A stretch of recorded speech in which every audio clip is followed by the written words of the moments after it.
जी अस्सलाम वालेकुम स्टूडेंट्स। आज हम रिव्यू एक्सरसाइज का आगाज़ कर रहे हैं बेटा। इसमें क्वेश्चन नंबर 2 में लिखा हुआ है ये ए और बी और सी की वैल्यू दी गई है और कुछ प्रॉपर्टीज़ बताई गई हैं जो एसोसिएटिव प्रॉपर्टीज़ हैं।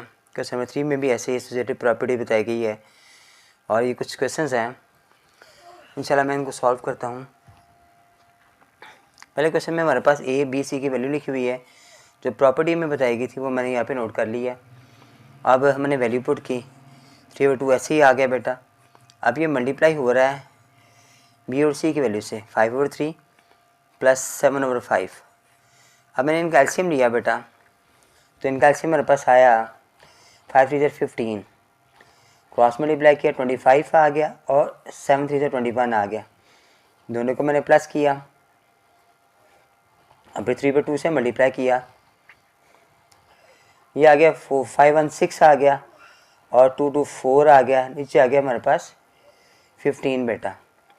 अब इसे कटिंग करेंगे हम, तो 3 से कटिंग किया, 3 5 से 15 और 2 23,000, तो हमारे पास आंसर आ गया 23/5। अब राइट हैंड साइड पे आते हैं बेटा। यहाँ पर देखें ए बी और बी सी दिया हुआ है मल्टीप्लाई, ये प्रॉपर्टी है बेटा। यहाँ पर भी मैंने वैल्यूज पुट की, 3/2 को मल्टीप्लाई किया मैंने 5/3 से और फिर 3/2 को मल्टीप्लाई किया मैंने 7/5 से। अब देखिए कटिंग होती है, 3 से 3 कटिंग हो रहा है, कटिंग है तो 5/2 हमारे पास आ गया।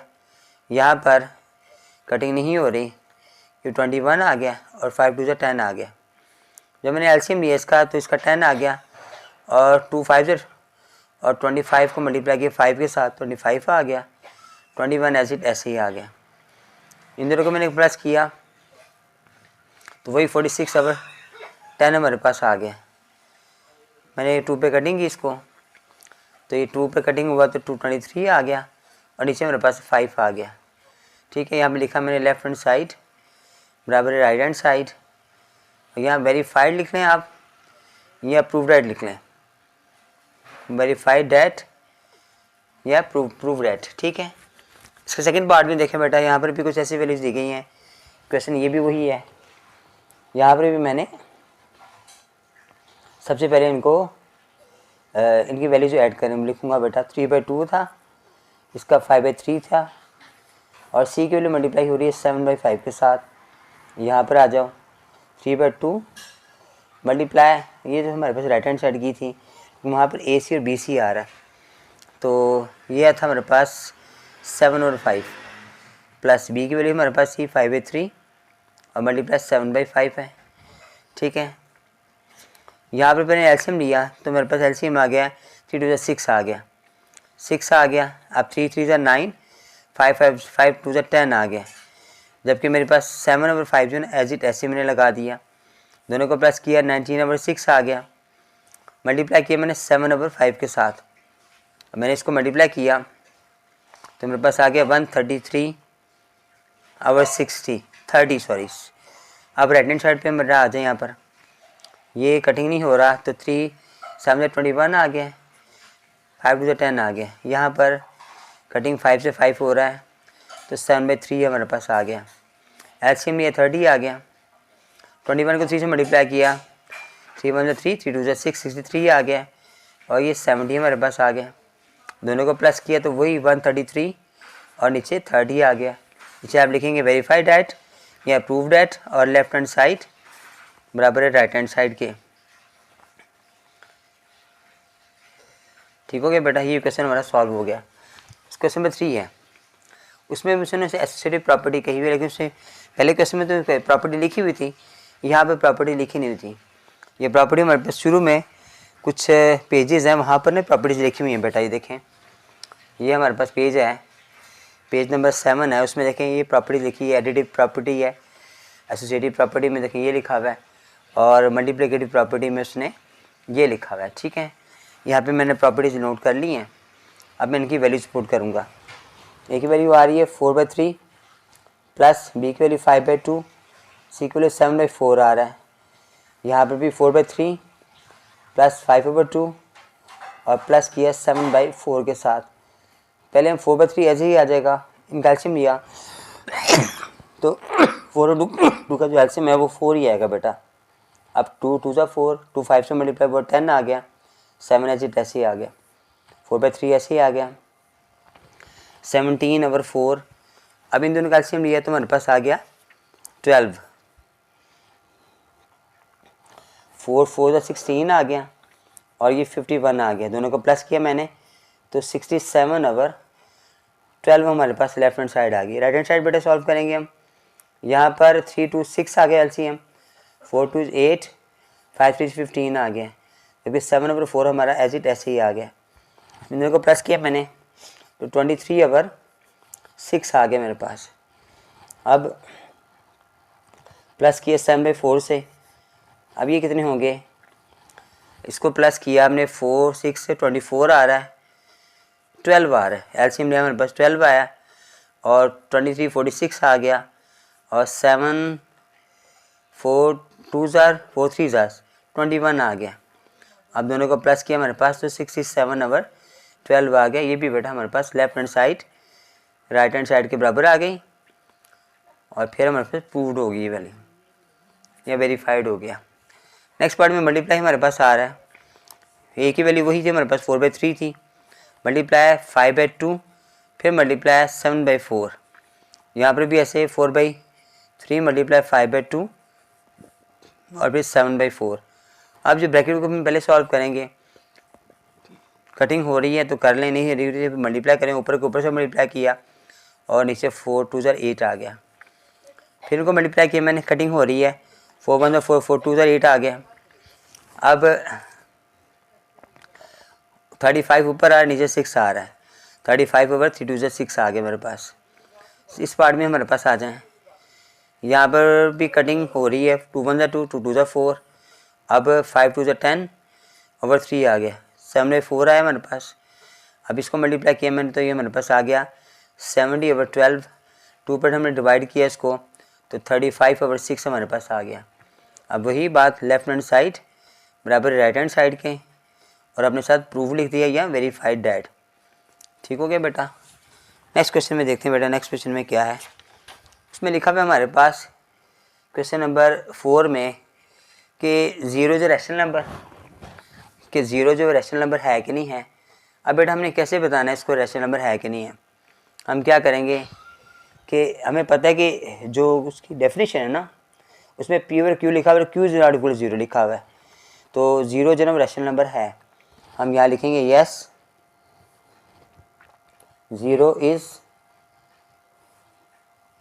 A rational number,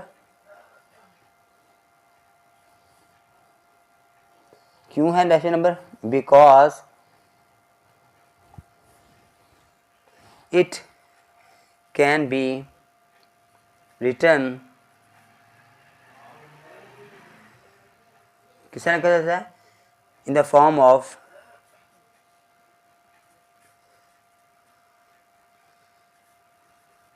P over Q, और क्यू और ये पी क्यू जो है हमारे पास, पी क्यू जो है दोनों के इंटीजर्स है हमारे पास, यानी जी से इसका ताल्लुक है, और क्यू जो है ना वो इज़ नॉट इक्वल टू 0 है, क्यू 0 नहीं है। जैसे आप यहाँ पे देखें ना, एग्जाम्पल लिखते हैं 0/7 लिखेंगे तो 0 आंसर आ जाएगा। तो इसका मतलब ये कि हमारे पास ये जो है 0 होगा तो वो रैशनल नंबर नहीं होगा, लेकिन अगर पी 0 हो जाएगा, यानी पी ओवर क्यू था ना बेटा, तो फिर वो 0 आंसर आ जाएगा, तो ये 0 हो जाएगा। क्वेश्चन नंबर 5 में उसने मैं पूछा हुआ है कि इसने टेकोटोमी हमारे पास प्रॉपर्टी पूछी है, कहते वो प्रॉपर्टी लिखकर दिखाएं, वो प्रॉपर्टी क्या है। अब ये दोनों नंबर जो हमारे पास आ रहे हैं, ये ए जो उल्टा सा लिखा है उसका मतलब आल होता है, यानी A B is an element of real numbers. Either A equal to B हो सकता है, ए ग्रेटर देन भी हो सकता है, और ए लेस देन भी हो सकता है, और ये सारे इस प्रॉपर्टी का हिस्सा है जो आपको बेटा लर्न करनी पड़ेगी। क्वेश्चन नंबर 6 में आ जाए बेटा, तो कह रहे फाइंड 2 रैशनल नंबर्स बिटवीन, वो कह रहे हैं इन दोनों के दरमियान रैशनल नंबर्स बताएं। हमने एक्सरसाइज में किया था कि जब हम किसी रकम का बिटवीन निकालते हैं तो दोनों को प्लस करते हैं और डिवाइड करते हैं उसे 2 के साथ। तो मैंने दोनों को प्लस किया तो मेरे पास 9 आ गया, डिवाइड किया 2 के साथ तो फर्स्ट रैशनल नंबर हमारे पास आ गया, क्योंकि रैशनल नंबर चाहिए, पॉइंट में तो चाहिए, डेसिमल नहीं चाहिए। और जो सेकंड रैशनल नंबर निकालने के लिए बेटा मैंने बताया था आपको कि ये जो हमारे पास आंसर आया और ये जो लास्ट वाला नंबर हमारे पास 5 है, इन दोनों को प्लस करके 2 पर डिवाइड करेंगे तो ये फर्स्ट रैशनल नंबर हमारे पास आ गया। जो सेकंड वाला था उसके लिए क्या करूँगा मैं कि 9/2 के साथ प्लस करूँगा 5 के साथ और फिर डिवाइड करूँगा इसे 2 के साथ। अब ये एलसीएम लिया तो 9 2 ज़ा 10 आ गया, 5 2 ज़ा 10 आ गया है और 9 एज इट ऐसे आ गया, 2 एज इट ऐसे आ गया, 1/2 से डिवाइड होना मैंने। अब ये 19/2 आ गया, 1/2 से इसको डिवाइड किया तो 19/4 हमारे पास ये आ गया। अब जो 2 रेशनल नंबर हमारे पास आ रहे हैं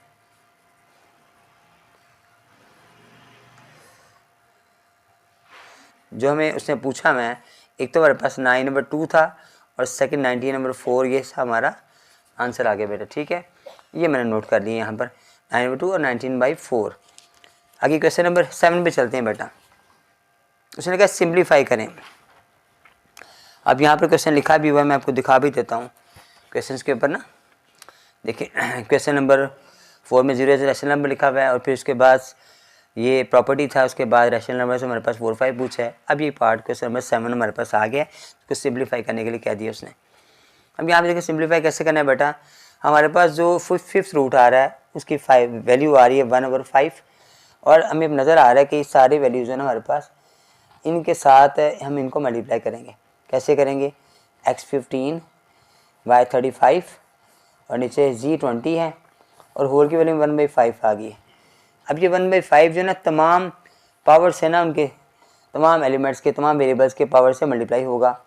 15 के साथ मल्टीप्लाई होगा 1/5, y से मल्टीप्लाई होगा 1/5 और फिर g की पावर से भी मल्टीप्लाई होगा 1/5।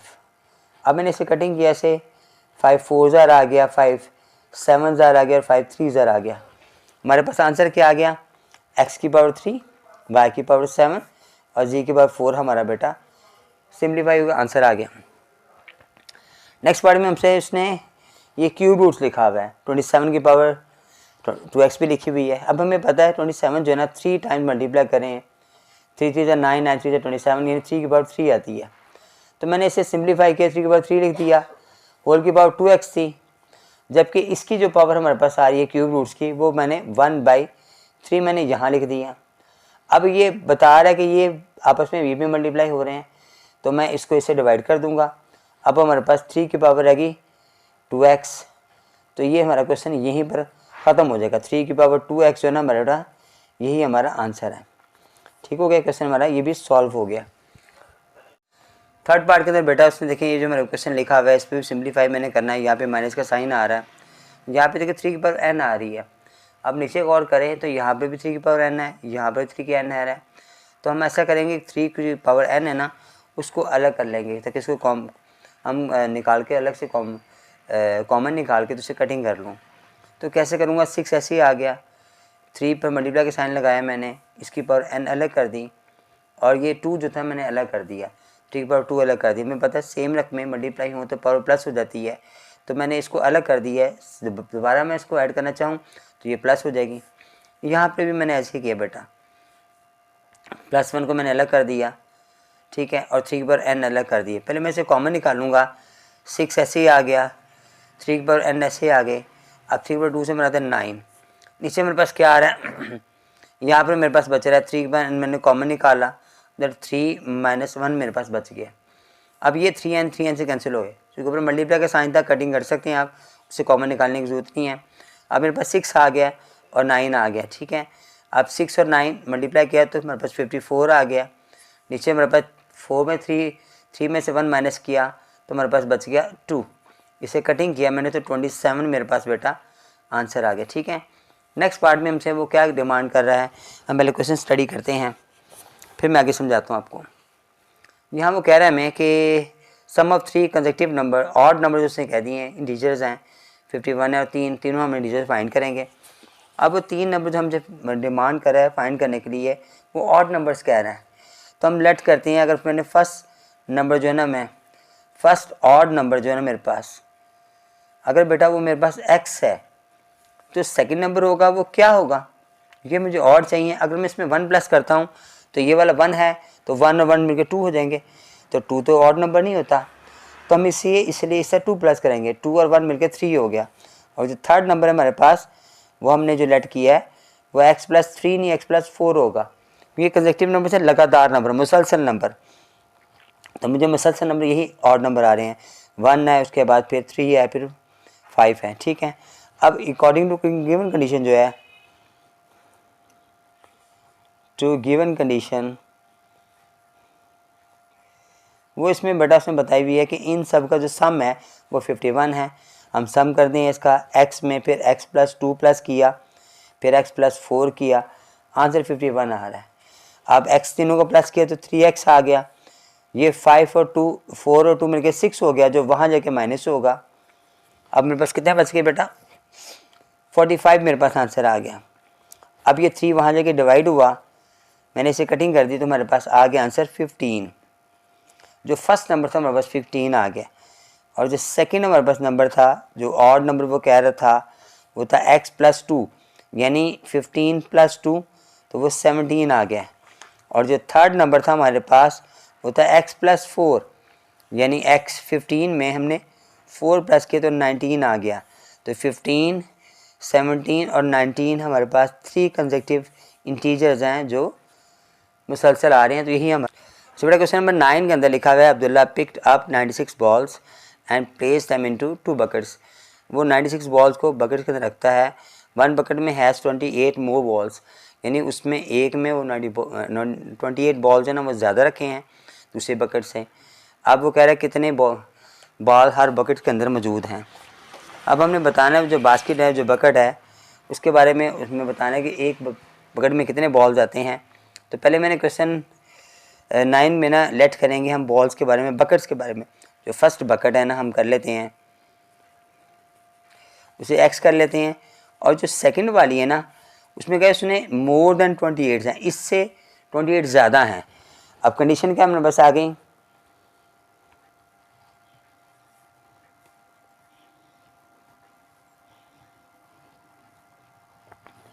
x में प्लस किए, x + 28 और ये 96 के बराबर आ गया। दोनों को प्लस किया 2x आ गया, 96 से मैंने जाके माइनस किया 28 को, तो मेरे पास कितना आंसर आ गया, 68 बेटा। अब ये जो 2 मेरे पास आ रहा है ये वहाँ जाके डिवाइड होगा तो मेरे पास आ जाएगा आंसर 34। अब एक बकेट में 34 है, और जो सेकंड बकेट है उसमें वो कह रहा है कि वो 28 मोर हैं, तो यानी हमने 34 में 28 को प्लस किया तो हमारे पास आ गए 62 बॉल्स। एक 34 बॉल आ रहे हैं, दूसरे में 62 बॉल्स आ रहे हैं। नेक्स्ट क्वेश्चन में हमारे पास क्वेश्चन नंबर 10 है, उसको भी स्टडी करते हैं हम।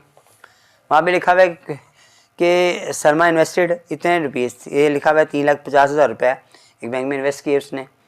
फिर उसने पेड किया simple profit rate of the इतने 7/4%, तो उसने रेट उसको जो ना वो रेट मिला उसका प्रॉफिट का 2 ईयर्स में। फिर उसने दोबारा इन्वेस्ट कर दिया उसको, तो फिर उसे 8% मिला। कब मिला उसको, जब उसने 7 ईयर्स के एंड पर लिया ना, तो बाकी जो साल थे ना उसके उसमें उसको 8% के हिसाब से प्रॉफिट दिया गया। अब मैंने यहाँ पे नोट कर दिया कि प्रिंसिपल अमाउंट 3,50,000 रुपये थी, रेट थी 7/1/4%। तो पहले हम होल वैल्यू ख़त्म करेंगे, तो 4 7 28 में 1 प्लस किया तो 29/4 आ गया। से पॉइंट में किया तो 4 7 28 होता है तो 7.25 में हमारे पास परसेंट आ गया। टाइम उसने बताया था शुरू में 2 ईयर्स से, तो 2 ईयर्स के मुताबिक हम फार्मूला लगाएंगे प्रॉफिट का। बेटा आपने याद रखना है, पहले भी हमने फार्मूला याद किया था कि principal amount multiply ratio multiply time divided by 100। ठीक है जी। अब हमारा प्रिंसिपल अमाउंट आ रही है 3,50,000 रुपये, रेशियो से मल्टीप्लाई किया जो 7.25 था, टाइम था हमारे पास 2 ईयर्स के लिए, डिवाइडेड किया 100 से, ये 2 0 से कैंसिल हो गया हमारे। अब मैंने इन तीनों को मल्टीप्लाई किया तो मेरे पास आंसर आ गया है, वो आ गया 50750, ये हमारे पास आंसर आ गया बेटा। ठीक है। उसके बाद नेक्स्ट हमारे पास दोबारा से वो जब उसने इन्वेस्ट किया जो हमारे पास बाकी साल थे, तो इन्वेस्टेस नेक्स्ट कितने ईयर से, 5 ईयर्स से, नेक्स्ट 5 ईयर्स उसमें जो किया तो उसका जो रेशो थे रेट था वो उसने बताया मैं वो था 8%। ठीक है जी। 5 ईयर्स के लिए किया, 8% उसका रेट दिया उसने।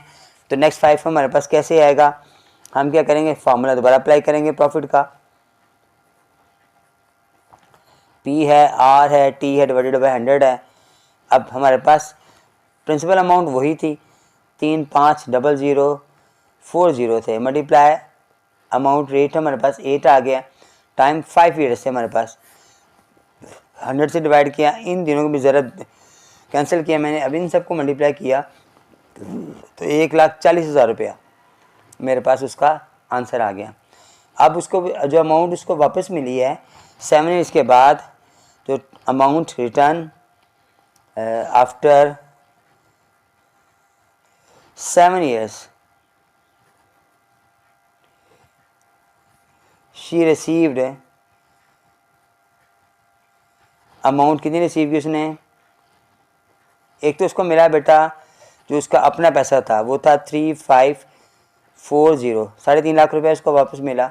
फिर उसको 1-2 साल का जो प्रॉफिट मिला वो मिला 50,750 रुपये। फिर उसे मिला 1,40,000 रुपया। इन सब को प्लस किया उसने तो हमारे पास उनके पास जो अमाउंट आ गई वो हमारे पास आ गई 5,40,750 रुपये। ये हमारा आंसर आ गया। ठीक है, रिव्यू एक्सरसाइज बेटा मुकम्मल होगी हमारी। नेक्स्ट चैप्टर के साथ इंशाल्लाह आपसे मुलाकात करूँगा। अस्सलाम वालेकुम।